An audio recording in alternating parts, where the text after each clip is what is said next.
Every week, a new band. Brought to you by NZ On Air.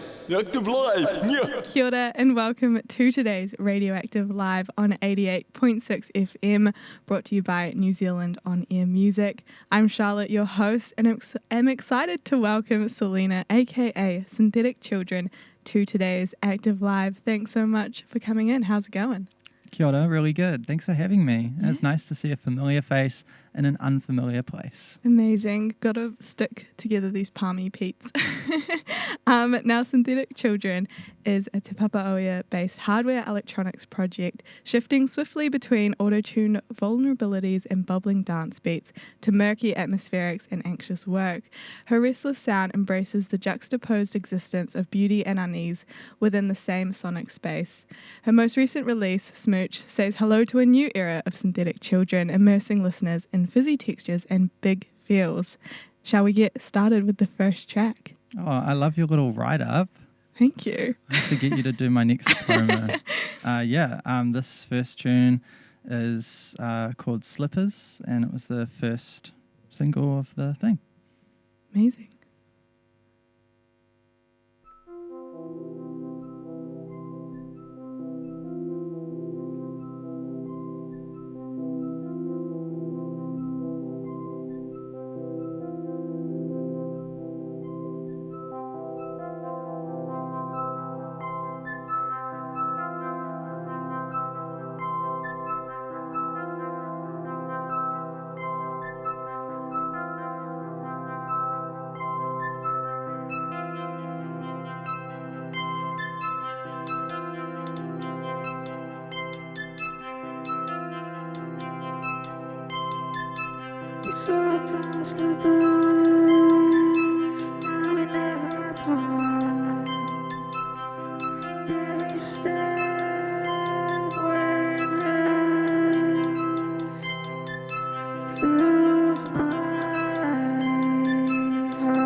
I just want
Gorgeous, thank you. Can you tell us a bit about that track? Sure. It was the first song that I wrote for this Smooch EP. And it's about a pair of slippers that my girlfriend gave me that have they're like cows, like cute little cow slippers. Amazing. And because we've been in a distance relationship, so it's like the slippers were a thing that I would always take home with me back to Palmy. And then I just started wearing them around the house, and I just realized that like it's a really cute little thing to have, like a cute little reminder that's literally on your feet. So yeah, I wrote it about, as kind of the whole point of the EP was like about enjoying really small things that are really like meaningful and fun, and just kind of emphasizing them, because that's not always like, you might not always feel great, but there are sometimes just little things that will get you through. So I kind of wanted to make a cute little EP that was like capturing those sorts of things. Yeah, no, that is awesome. I feel like we definitely always forget about these little things that always just have some kind of comfort value to them, and we always just forget about them. So it's nice to have a song about the cute little cow slippers. And now, as we touched on, you released this 3-track EP, Smooch, pretty recently. So how does it feel to have this new piece of work out into the ether? Well, I'm really a lot less stressed now that it's out. It's been really fun playing lots of shows like recently on tour, and like seeing that people have actually connected to it. I think it's the most accessible thing I've made so far for anyone who might have listened to my older stuff. Like, I guess it's kind of poppy and like fun. Not that there weren't fun elements of my old music, but this one is very intentional, like a playful thing. And yeah, it's been really well received at shows. Like even my mum, who doesn't really come to shows, she lives in Christchurch, and she saw me play at Flux. And Josh, who I've been touring with, told me afterwards that like even my mum was just like grooving along to some of the shuffly songs, and I was like, That's oh, awesome. it must be good, because you know mum's a bit of an Ed Sheeran fan, so if she likes my music, it must be a good sign. For sure, good to see her on the dance floor shuffling about. Yeah, and now you mentioned as well, which I was going to touch on, you're currently in the middle of a national tour, basically, with Diesel Jenny too. Can you give us a bit of background of how you kind of queued up the collab tour, and how's it been going so far? Yeah, well, I've known Josh for ages. Also, Te Papaioia reppin'. We're both from Ashurst, so you know, regional. But we've actually done like 4 or maybe 5 tours together. In a bunch of other projects, like he was in GTKB and also Pining Radiata. So I've toured with both of those bands. And so I've always really loved playing and traveling with Josh. He's just a really supportive musician, and obviously very well connected up here at Active as well, and down in the Welly scene. So he's kind of got he's got a lot of know-how and experience of, especially with like touring electronic stuff. So it just made a lot of sense, because we were both like, he's going overseas, I had this new EP, and so we were like, this is a good little compact duo to drive around and just be silly. But yeah, it's been really great. We've done some crack-up shows, like we played on the Inter Islander, we played at a dairy in Turangi, shout out Sanjay Selections. and yeah, all the usual hotspots as well, like the Crown. Yeah. Classic. I love that. I feel like that's so nice when a tour kind of comes together quite naturally and isn't as stressful. I feel like they could be quite stressful going on a tour. So it's nice that it's like an easy process. But I did want to mention, it's so iconic that you guys played outside of Sanjay's Selection in Turangi. How did that come to be? What was the kind of spark that made you both do that? It's kind of crazy. I love it. But like, how did that happen? Well, first of all, shout out to Sky Ming of Bankrupt Records. Asher was living in Turangi at the time. And so we've both been visiting Turangi quite frequently for a few years. And always you get taken down to Sanjay's Selection for some fine dining. There's like a nice little takeaway next door. You get your little drink and your 50-cent mix, and it's like being a kid again. So Sanjay's Selection is just this like crack up little dairy that we just kind of ritualistically always went to. But if you go there like sort of after the dinner rush, he's just like cranking like hard style dance music he's just got this massive sound system behind him. And he just loves his electronic music. He loves his diff stuff. So one day I was just like, wouldn't it be funny like if we just sort of hit him up and was like, can we just play a show through your speakers and just like hang out at Sanjay's, because it's halfway to Tamaki, so it's a nice little stop point anyway. And then it just sort of happened. Sanjay is like down for anything. He was like, hell yeah, like come on through. He and his wife provided some lovely like snacks and free drinks for everyone who came and watched. I think we went sort of regionally viral in a Turangi Facebook group, like 6,000 views. Whoa. All these kids being like, who the hell is this in our town? Like, so we had some little kids come through at the end being like, where are you from? It was real cute. Yeah. That sounds awesome. I was going to say, how was the turnout? Was there a good amount of people outside Sanjay's Selection? We had the Palmy Solid turnout Amazing. of like a good like 12 people or something from Palmy came all the way to Turangi just to stand in the rain and dance. But yeah, some locals definitely took notice and were like, this is sick. Like, what's going on? Or some of them were like, what the heck is this? Like, get out of our town type vibe. But I don't know. I think it was anything happening in a place that doesn't have a music venue is cool. So yeah, for sure. It's awesome that you did that. Yeah, I feel like I want to go to Sanjay's Selection now. Everyone should. Awesome. Shall we get into the second song? Yeah, the second song is the title track. It's called Smooch.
Sick. Very stupid. No, I love that track. I've been digging it since it was released. So fun. Can you tell us a bit about that track? Yeah. I acquired an obsession for like 2 months with this like Brazilian kind of like micro movement called like beat bolha. I'm not sure if I'm pronouncing it correctly, but it means like bubble beat. And it's kind of like an offshoot, I think, of like the kind of Baie funk stuff. And there's this bubble sample that was used really heavily and like just extremely distorted, like very what I would call like rungle setups, in kind of like deep in the favelas, like just like literally like snapped in half DJ controllers and stuff. Like, oh my gosh. Crazy stuff. And I was just really inspired by how like bones some of the setups were and how like fun and bubbly the beats were, but then there's just this crushing distortion and bass. So I was very inspired by that, and that kind of came out in the beat. And then the vocal sample is just my girlfriend saying smooch, which was this word that kind of became just a catchphrasey type thing. And it's just fun to like pitch it up and make it kind of bounce around. Yeah. Yeah, for sure. I feel like I can definitely see the kind of inspirations when listening to it. It definitely feels a lot more bubbly and kind of fizzy and poppy, which we kind of touched on in this EP as a whole. It feels like it's moving towards a more poppy, I don't know, bubbly, fizzy sound still. Can you kind of delve more into the inspirations that led that kind of evolution from a bit more of murky sound to this more upbeat, I don't know, kind of sound? Yeah, the like that bubble beat stuff is definitely one significant part of it, and then I guess the other would be like kind of going back and listening to a lot of the early PC music stuff. I was really interested in how they produced stuff that made it like everything sort of has its own space and it fizzes in and out and has a lot of like panning movement, which unfortunately I can't actually replicate live right now, but in the like mixed versions there's a lot of like things bouncing from side to side and a lot of movement, and that kind of contributed to my own personal, I guess, intention with the EP, which was to be very different from the last album I did, which was kind of this like sort of electronic shoegazy soundscape thing where the reverb was always like at 100% and there was just like layers and layers of distortion and delay and stupid stuff. And I kind of always have mixed very much in like a wall of sound kind of way. Whereas this time I was like, I'm expressing very different feelings to what I was expressing in the album, so I want it to be produced very differently too. So I spent a lot of time like actually learning how to use Logic for the first time, because I used to use Audacity for everything. And yeah, making sure everything had its own like little pocket of space, and yeah, I just wanted everything to be very bright and fun. Yeah, for sure. It definitely sounds it. Do you kind of see yourself moving into that direction in the future with your music, or are you going to take another turn and kind of experiment with another vibe? I think it's more like adding a vibe to my repertoire rather than committing to a direction. Yeah, I think part of the intentionality of putting out a fun record was to try and depict more of a whole story of Synthetic Children, to not just be this like depressive club BZ. Yeah. And like I actually do have fun sometimes as well over here. But that being said, the other stuff comes a lot more naturally to me. I think it's probably gonna be going back to the sad stuff at some point, but I think it'll just be both. It'll be balanced. A nice mix. I mean, that's emotions in life, right? There's always a mix, so it's nice to come through in the music as well. For sure. And can you kind of go into how, because I don't make music, this is all very foreign to me, making beats. How do you go about producing a song? And because I can see here, this is quite the setup, a lot of cables. It looks incredibly intimidating to me. So how do you kind of go about creating, your tracks? Well, first of all, this setup is like extremely silly and annoying. But I also don't have a background in music or anything really. I just sort of stumbled into making music, I guess as a way of like expressing stuff. But because of that, I've ended up with this chaotic situation because I don't really know any better. So I just stick with what I can do. The way I go about producing stuff is it's all built around like live performance. So like I started playing shows, kind of doing improvised stuff with these little Volca units that are real cute. And then after a while of doing that, I was like, okay, I'm ready to like record some stuff. So I basically just plugged it all into a mixer and just recorded the whole mix as like one file. So like there was no stems or anything. So for like my first 4 years of making music, it was just like one brick of noise that was unapproachable to anyone trying to mix it. But it's only in the last year or so that I've sort of started to learn how to like actually track the stems and then produce it a little bit better. And I've just always start with the lyrics now. So I got this handy little auto-tune over here. That's my best friend. Because ever since I got it, it's helped me to write lyrics because it makes me more comfortable with my voice. And then once I've got the lyrics, I normally just start with a kick to find the tempo that I'm singing it. And then, all the inspirations just kind of come flooding in and start adding silly little bubble noises and stuff. Yeah, wow, nice. No, so amazing. I absolutely love your music, and I remember seeing you play back in like 2018. I feel like I can't go in this interview it's a lifetime ago. Feels like it. Pre-COVID, that's a whole other time. And obviously, both Palmerston Northians, I'll say that. Palmerstonians, P Naughty. The good old town. And I feel like we have such an underrated music scene. Hard. And I absolutely have loved being involved in it and meeting you as well. But how has your experience kind of been in Palmy music scene and kind of helped you develop in your musical journey? Like the Palmy music scene is a significant amount of the reason I'm here today. Like at Radioactive, but also like in general, because the Palmy music scene is so open to supporting anyone, like regardless of what they want to make or their ability to do so. Like when I started out, I was like 20, 21 maybe, and I had literally no music knowledge, couldn't show you C on a keyboard.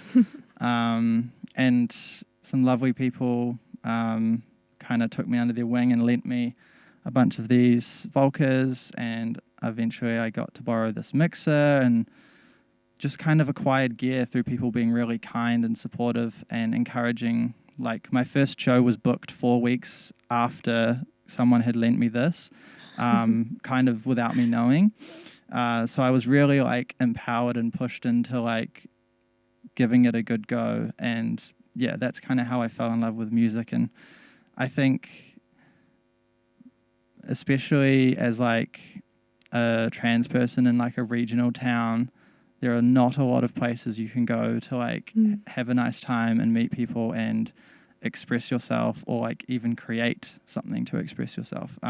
So yeah, the Palmy music scene is just like a severely underrated hotbed of action. Like, there's so many cool bands coming out of Palmy that often stay in obscurity because they're just doing it to get things off their chest, and then they go home and chill. Yeah, exactly. It's quite beautiful. I love the Palmy music community, and I just wanted to have a big shout out to the community in Palmy as a whole. Shout out. Yeah, now shall we get into the third song? Yeah, this is the last song from the EP. It's called Painting by the Numbers.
Sick. Thank you. Can you tell us a bit about that track? Yeah, it's the last one on the EP, and it's kind of about, like, I guess directly it's about literally a paint by numbers that my girlfriend and I did over like a whole year from summer to summer. And it was something that I was like really skeptical about ever doing. Like, I thought it would be dumb, but actually I found it was like really like made me be very present and like quite calming, and then very just like building towards something together. And so I kind of liked the imagery and the phrasing of that towards, I guess, more of a grander relationship thing. Very nice. Yeah. And yeah, you released this EP, sounding great, playing a show tonight at Valhalla, which is awesome. Can you kind of let the listeners know where they can find you and keep an eye on what's coming up next for Synthetic Children, where they can listen to this new EP? Yeah, for sure. Bandcamp is the best place to go. Some of my stuff is also on like Nina Protocol, if you know that one, and on all the streaming except for Spotify. But yeah, on tour at the moment, playing Valhalla Thursday, Snails and Palmy this Friday, and then up in Wanganui on Saturday night at Porridge Watson. We've got some cute long sleeve t-shirts with a little hand-drawn design on them. Yeah, that's us. That's the tour. Awesome. So anyone who's going to be in Palmy, Wanganui, or even Wellington tonight, go and check out. Go to all three. Yeah, do it. Yeah, do it. Yeah, awesome. And now at Radioactive, we do this little thing where we get a question from the last Active Live to pass on to you, and then I'll get a question from you to pass on to the next Active Live. And your question is, what is your favourite suburb in Wellington and why? Now that's a difficult question. I actually really like Northland. Interesting. That's a choice. suburb, eh? Yeah, I like Northland. Because my friend Fraser and Lindsay used to live there when I first started to come to Wellington quite regularly. So I used to stay there a lot. And you get these beautiful views from the top over the hills, and it's all foggy and quite moody. And I liked that I could get there without driving through the CBD because that sucks. Yes, definitely. That sounds lovely. Awesome. And do you have a question to pass on to next week's? This is the hardest question you've asked. I know, it puts you on the spot a bit. I reckon, what's your favourite dairy? It's always good because you got to know who's a nice like dairy person to go and chat to. 100%. Yeah, good Does dairy change the owners takes you a experience. long way. Yeah, for sure. Definitely does, especially Sanjay's selection. In Te Rangi. Shout Sponsored by. Well, thank you so much, Selena, aka Synthetic Children, for coming in today and playing for us live from the studio on Radioactive 88.6 FM. And a massive thanks also to New Zealand On Air Music for making this all possible. I've been Charlotte, your host, and you've been tuned in to this week's Active Live on 88.6 FM. Active Live. Friday, 3:30. Every week a new band. In the studio. Brought to you by NZ On Air.